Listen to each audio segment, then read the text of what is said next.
We're here with Jean from Ulti UAS down in South Africa, and having a look at their new Ulti transition aircraft. Jean, Ulti, the company Ulti UAS, what were your motivations for starting it, and what do you aim to achieve with the Ulti transition aircraft? Well, Ulti UAS is a very new company. We have another drone company called Steady Drone, and Ulti is kind of an evolution of where Steady Drone is going. And about a year ago, I noticed the involvement with VTOLs, vertical takeoff and landing, hybrid multicopters and fixed-wing aircraft, and that really got my attention, and I was quite fascinated by that. And I really think that is kind of the best of both worlds. If you look at where drones are going, there's a lot of companies now starting to explore VTOLs and the advantages that they have. So we created Ulti. We started working on our first product. It's actually flying behind me, called the Transition, and we've been in development for probably about 9 months to 12 months with the Transition, and we're doing final test flights this week and next week, and that's a brief little history of Ulti and the Transition.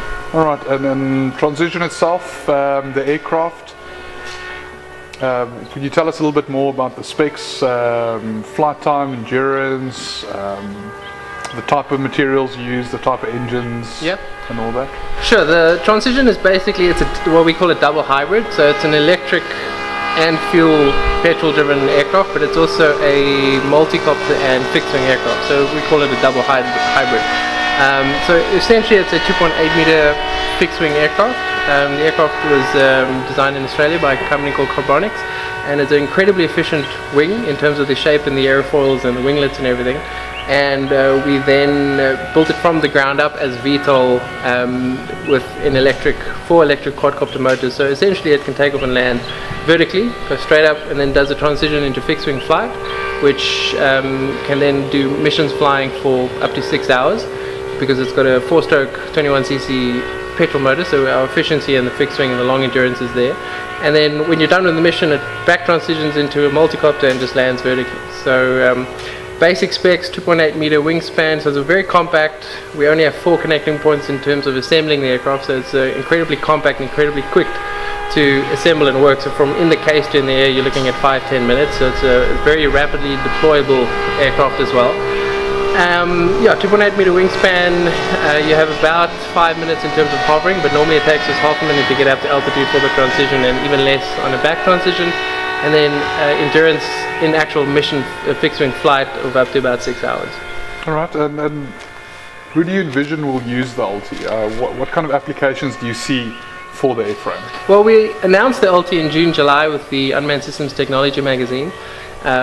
We had a front cover and the dossier article in the magazine when we announced it, and there's been a tremendous amount of interest, and we have clients who want to come down and do demos, and we're, as I said earlier, just wrapping up final development right now. But the type of clients we've heard from and who are really interested are bigger commercial companies and industrial companies. So mining companies, oil and pipeline, surveillance, a lot of government companies who want to do border patrolling and that kind of stuff. As you can see, it's a 2.8 meter fixed wing aircraft. We have a twin tail boom that also has the VTOL components, the quadcopter side, integrated into it.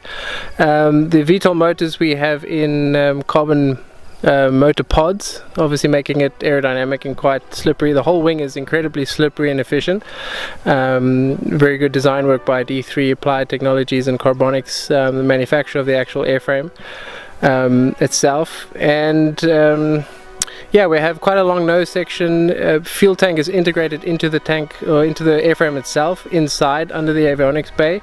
So it's not a standalone fuel tank, it's actually integrated into the airframe itself. You'll see the front landing gear is actually a lift producing airfoil as well, so it's not just a landing gear.